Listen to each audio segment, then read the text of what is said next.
Zachary Ying has never had much chance to learn about his Chinese heritage. So when he's chosen to host the spirit of the first emperor of China for a vital mission, he is woefully unprepared. As a result, the emperor botches his attempt to possess Zach's body and binds to his AR gaming headset instead. With the legendary tyrant yapping in his headset, Zach must journey across China to steal magical artifacts and defeat figures from history and myth. Using his newfound water dragon powers, can Zack complete the mission in time to save the mortal world? Hello everyone, and welcome once again to the Heir's Lair. I'm your host, Jonathan Taylor.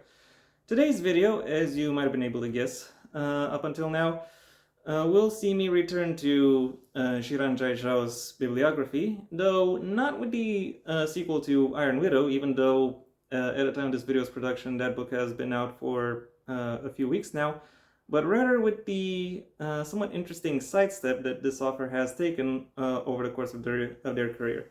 That sidestep being, I'm going to have to pick you up a little bit for this, Zachary Ying and the Dragon Emperor.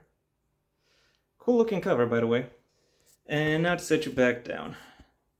It always takes a while to set this up. Okay, we're good. Now, what makes me call this particular book a sidestep within the bibliography? Well, aside from not having any narrative connection to Iron Widow or that world in any particular way, it also comes down to the fact that Iron Widow is dystopian sci-fi, whereas this book is contemporary fantasy. Also, Iron Widow pushes the upper bounds of YA, whereas Zachary Ying is quite comfortably within middle grade. There are the protagonists of these respective books are quite different characters as well, though they do share some similarities when one looks at their their relationship to society at large. And also, it could be said that these books have some common themes, but I'll explain a little bit more when I actually get to that. For now, the TLDW, or Too Long Didn't Watch, the summary of this review is, I am impressed. This author is quite well aware of the kind of story they wanted to present, and knows how to manipulate the attention of the readership in order to convey said story. And the resulting narrative ends up being sprawling, immersive, but nevertheless manages to stay insightful and relatable all throughout. So if you're gift hunting for someone who is within the middle grade age range, I can pretty much guarantee that gifting that person this book will lead to you being viewed in awe by the gift recipient. And now that I'm done with the general impressions, it's time I delved into some specifics. The plot of this book follows Zachary Ying, a 12-year-old second-generation Chinese American whose mother is a former, not a former, she is a current Muslim political refugee, and whose father, Zachary's father that is, was executed by the PRC for similar activism. And as such, he's kind of been, his mother had to flee with him, and he has been somewhat disconnected from his, homeland, so to speak. To the extent that at some point he finds out more or less against his will that he actually has a connection to a Chinese figure of or to a figure of myth and history from Chinese folklore, and from that point forward, he is set on a he has to go on a crash course in order to familiarize himself with with the culture of his the homeland culture, with the well-being of both his mom and the world being at stake. And from that point forward, Zach and his cast of side characters go on a journey through China, exploring the various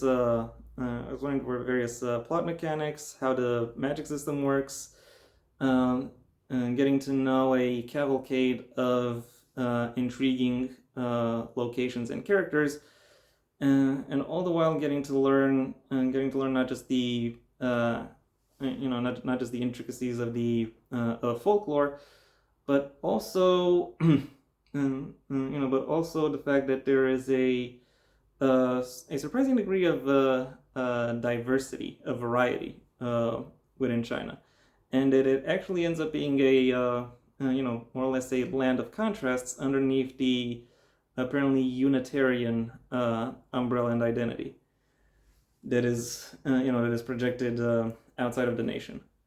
This setup allows the brings the characters on a series of twists and turns that that one might not necessarily suspect when first picking up this book, all of which culminate in the mother, pun totally intended, of all possible sequel hooks. One of the rare sequel hooks that actually enhances the story of the book.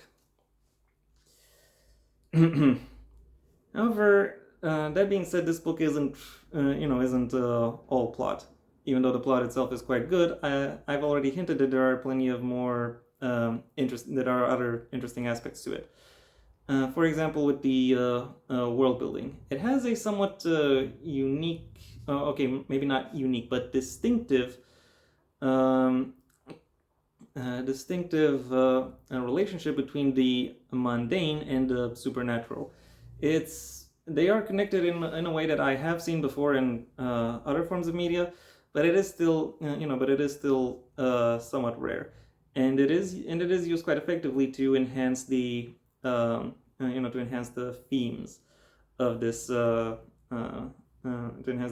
story, which rely upon how everyone is connected, and how the merits of generally being nice. So yeah, it does have. So yeah, it's the kind of book that has a message, but then again, it is middle grade. So actually, all books have messages.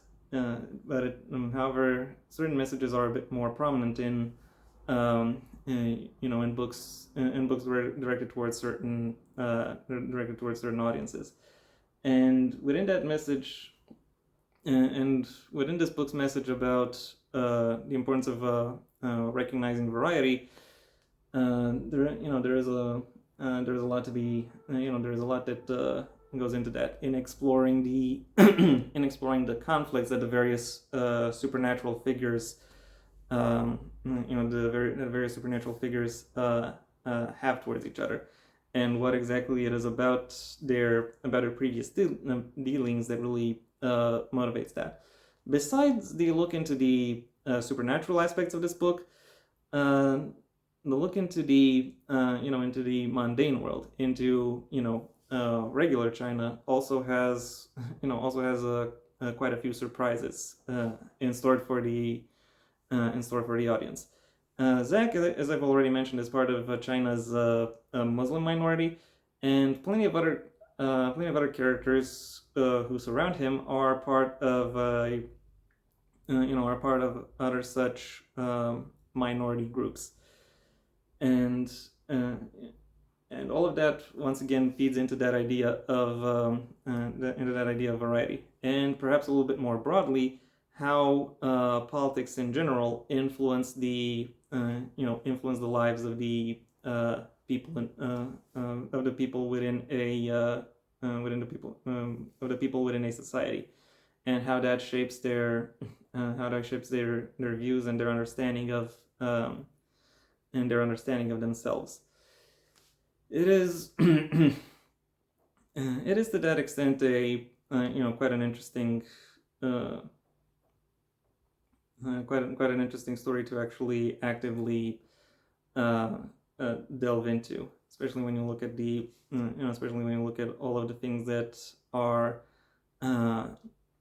unleashed or revealed as a result of the narrative. It also has an interesting effect on the characterization, because while the characters the characters themselves are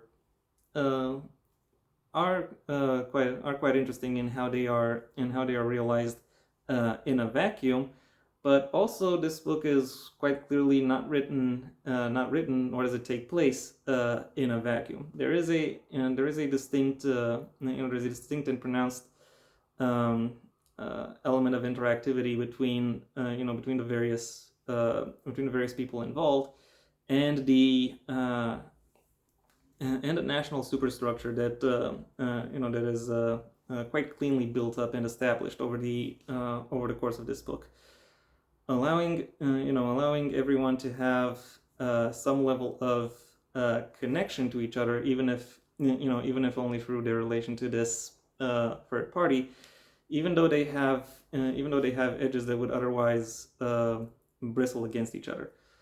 Also, the also the ways in which the folklore of the book, or more precisely, the ways in which Chinese folklore is woven into this book and contributes towards painting the tableau of the supernatural, is done in a quite comprehensive but still easy to follow and still engaging manner. And this is where the one particularly interesting and distinctive facet of this book comes to life, namely the fact that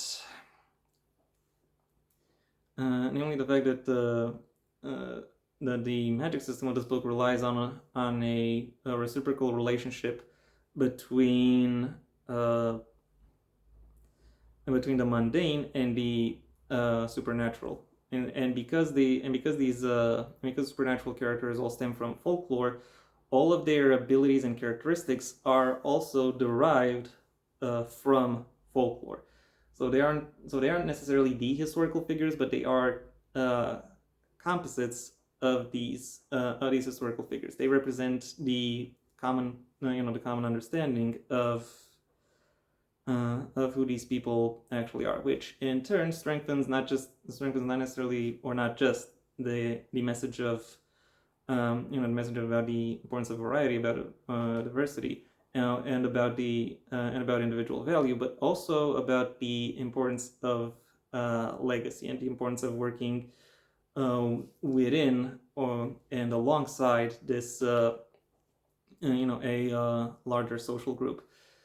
And these themes are done and these themes are executed throughout this book in a very subtle and one could almost call it holistic manner. I would perhaps say that the